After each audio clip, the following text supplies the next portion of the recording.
ఎందుకు దాన్ని తిడతావు? నీకోసమేగా పూజలు చేస్తుంది. ఏంటి నా కోసమా? రాత్రింపగలు కష్టపడేది నేను మీలా కూర్చుంటే ఆ దేవుడు తీసుకొచ్చిస్తాడా? అర్థం లేకుండా మాట్లాడుతున్నా. అది పూజలు చేయడం వల్లే రా నువ్వు పైకి వస్తున్నావు. ఏయ్, నువ్వు పడి మొక్కావు, మా నాన్న ఎందుకు పైకి రాలేదు చెప్పు.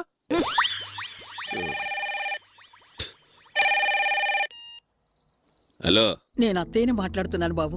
చెప్పండి. ఆయన పరిస్థితి ఏం బాగాలేదు. ఈ రోజు గడవడం కష్టమని అంటున్నారు. మీరందరూ ఒకసారి వచ్చి చూస్తే. నేను ఇప్పటికి మీకు 100 సార్లు చెప్పాను, రావడం కుదరదని చెప్పాను. మళ్ళీ అడిగితే నా మాటకి విలువే ఉంది. అలా అనకు బాబు. మిమ్మల్ని అందరినీ ఆయన ఒకసారి చూస్తే. ఇలా చూడండి, మా ఇంట్లో ఎవరికీ తీరిక లేదు, అందరికీ పనులున్నాయి. పైగా మీ అమ్మాయికి జ్వరం. ఏమిటి జ్వరమా?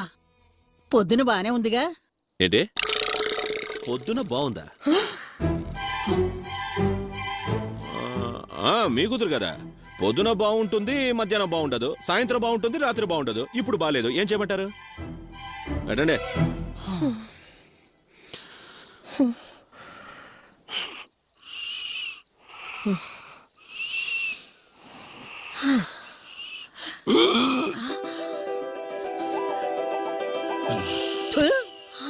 ఏమిటే కర్మ ఇలా చంపుతున్నాడు? లేదత్తయ్యా, ఇది వరకంటే ఇప్పుడు ఇంప్రూవ్మెంట్ ఉంది.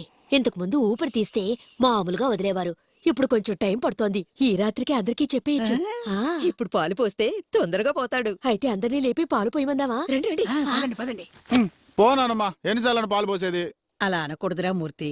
మీ తాతయ్య కదా, కొంచెం పాలు పోసొచ్చి పడుకోరా. నువ్వు ముందు పాలు పోయి ఆపే. ఆ పాలు తాగే బలం ముంచుకుంటున్నాడు. నువ్వు పాలు పోయి ఆపే టపా కడతాడు. రై, పెద్దావిడ చెప్తోంది కదా, రండ్రా.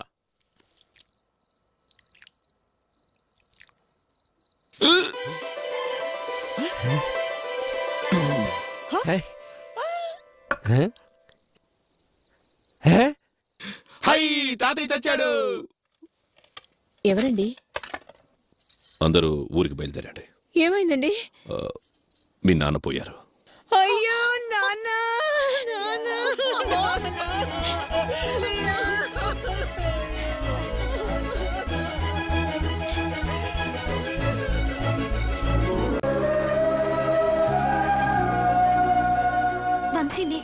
నువ్వేం చెప్పబోతున్నావో నాకు తెలుసు. నీకు నా మీద ఏదో తెలియని ఫీలింగ్ కలిగింది. అది ఇష్టమో స్నేహమో ప్రేమో నీకు తెలియట్లేదు. ఒక్కసారిగా నా గుండెల మీద వాలిపోవాలనిపిస్తుంది. అవునా శిల్ప? నాకు కూడా ఏదో తెలియని ఫీలింగ్ గుండె నిండా ఉంది. అది ప్రేమే అయి ఉంటుంది